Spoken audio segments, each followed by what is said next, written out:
카를 마르크스의 공산당 선언 하면 무엇이 떠오르시나요? 불온서적, 공산주의의 시작? 사실 이 혁명적인 체계의 뿌리에는 뜻밖에도 성경이 있습니다. 마르크스가 외친 능력에 따라 일하고 필요에 따라 분배한다라는 구절은 오늘 본문인 사도행전 2장의 모습과 똑 닮았습니다.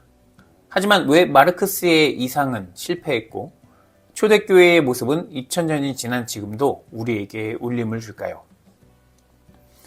마르크스는 자본의 압제 속에서 노동자가 중심이 되는 평등한 세상을 꿈꿨습니다.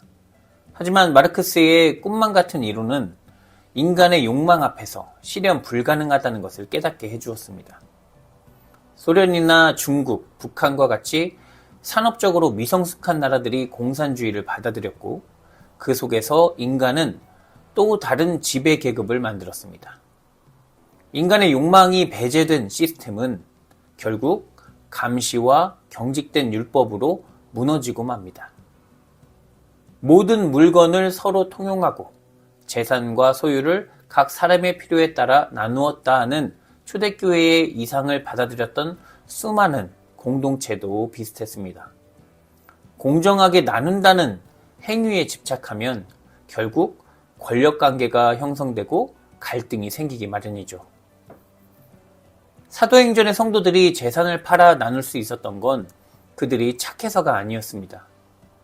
42절을 보면 사도의 가르침을 받아 라고 기록되어 있죠. 당시 사도들은 학벌도 권위도 없는 어부와 세리들이었습니다. 그런데 그들이 성령을 경험하자 눈이 떠졌습니다.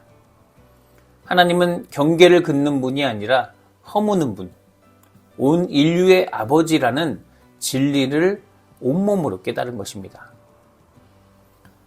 베드로의 설교는 단순한 정보 전달이 아니라 생생한 목격담이었습니다.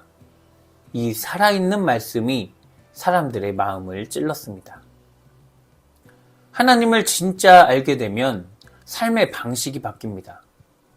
나를 온전히 받아주는 존재가 있다는 확신이 생기면 더 이상 소유를 붙잡기 위해 발버둥치지 않아도 됩니다. 그래서 다윗은 사울에게 쫓기는 광야에서도 여호와는 나의 목자시니 내게 부족함이 없으리로다 라고 고백했던 것입니다. 물론 세상이라는 감옥 속에 사는 우리에게 두려움이 완전히 사라질 수는 없습니다. 하지만 초대교인들은 죽음까지 이기신 예수 그리스도라는 목자를 보았습니다. 그러자 숨어있던 제자들이 죽음의 위협을 무릅쓰고 세상에 나가 예수를 그리스도라고 선포하게 되었던 것입니다. 하나님을 본 자는 세상이 주는 두려움을 이길 힘을 얻습니다. 그렇기에 가장 중요한 것은 서로의 필요를 나누라는 행위보다 하나님을 아는 것입니다. 나눔은 알매 결과일 뿐입니다. 사랑하는 성도 여러분, 세상은 여전히 더 가져야 행복하다라며 우리를 불안하게 만듭니다. 하지만 초대교회가 보여준 아름다운 기적은 견고한 시스템이 아니라 예수 그리스도를 아는 뜨거운 마음에서 시작되었습니다. 그 기적이 우리 안에서 일어나기 위해 우리를 위해 자기 목숨을 버리신 목자에게 우리의 시선을 고정하길 바랍니다.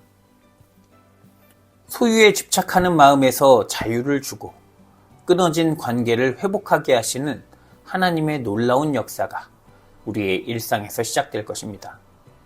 세상을 이기는 평화, 그 능력이 여러분과 함께하기를 소망합니다.